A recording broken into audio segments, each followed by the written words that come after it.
Imagine standing under the sun with no air conditioning, no cold drinks, no buildings, and no way to escape the heat. For ancient humans, heat was not just uncomfortable, it was dangerous. A hot day could drain your body, empty your water supply, and turn a normal walk into a survival problem. And the strange thing is, humans are actually very good at handling heat, but only if they do it the right way. The first reason is sweat. Most animals cannot cool themselves the way we do. Dogs pant, many animals hide, some simply stop moving. But humans can sweat across almost the entire body. When sweat evaporates from the skin, it pulls heat away. That is one of the reasons humans could keep moving in hot environments longer than many animals. But there is a price. Every drop of sweat costs water. So the same system that helps you survive the heat can also slowly dehydrate you. That means ancient humans were always dealing with a trade-off. Move too much and you overheat. Sweat too much and you lose water. Drink too little and your body starts to fail. This is why heat survival was never just about being tough. It was about making the right decisions. The most important decision was when to move. During the hottest part of the day, open ground could become dangerous. The sun hits from above, the ground reflects heat from below. There is no shade, no protection, and no easy way to cool down. So ancient humans did not always push forward just because they had energy. Often, the smarter choice was to stop. They used shade whenever they could.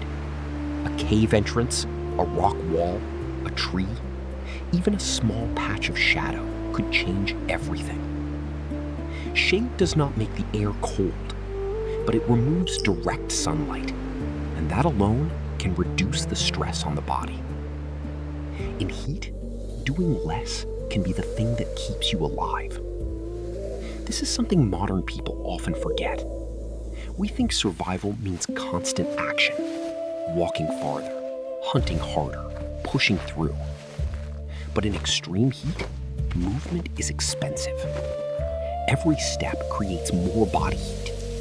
Every hour under the sun drains more water. So ancient humans had to read the landscape carefully. Where is the next shade? Where is the nearest water? Is this the right time to move?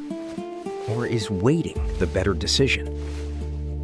Water shaped almost everything.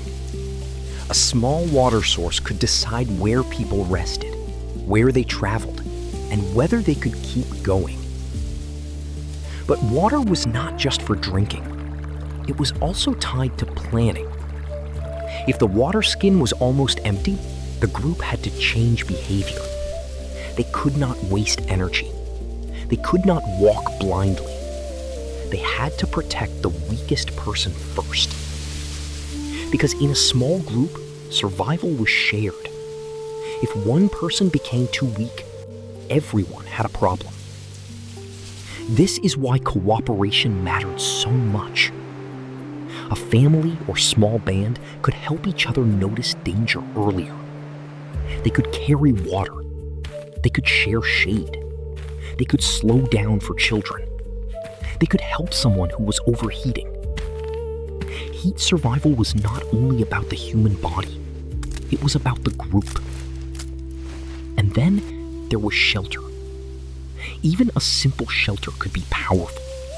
Branches, leaves, hides, grass, and rocks could create shade where there was none. It did not need to be perfect. It only needed to block enough sun to give the body a chance to recover. A few degrees of relief could matter. A little shade could mean less sweating. Less sweating meant saving water. Saving water meant more time. And more time meant survival. Clothing also mattered. It might seem strange to cover your body in heat, but the right covering can protect skin from direct sunlight. It can reduce sunburn. It can create a thin layer of shade over the body. The goal was not to look comfortable. The goal was to stop the sun from attacking the skin directly. Ancient humans survived heat through many small choices. They moved at safer times. They rested during the worst sun. They searched for shade. They protected their bodies. They carried water when they could. They stayed together. None of these things were magic, but together they worked. And that is the real lesson. Humans did not survive extreme heat because they were stronger than nature. They survived because they learned to respect it. They paid attention. They adapted. They waited when waiting was smarter. They moved when movement was possible. And in a world without air conditioning, that knowledge could be the difference between life and death. Today, heat often feels like an inconvenience. We step inside, we turn on a fan, we drink cold water. But for most of human history, heat was a daily test. And our ancestors passed that test, not by fighting the sun directly, but by understanding how to live around it.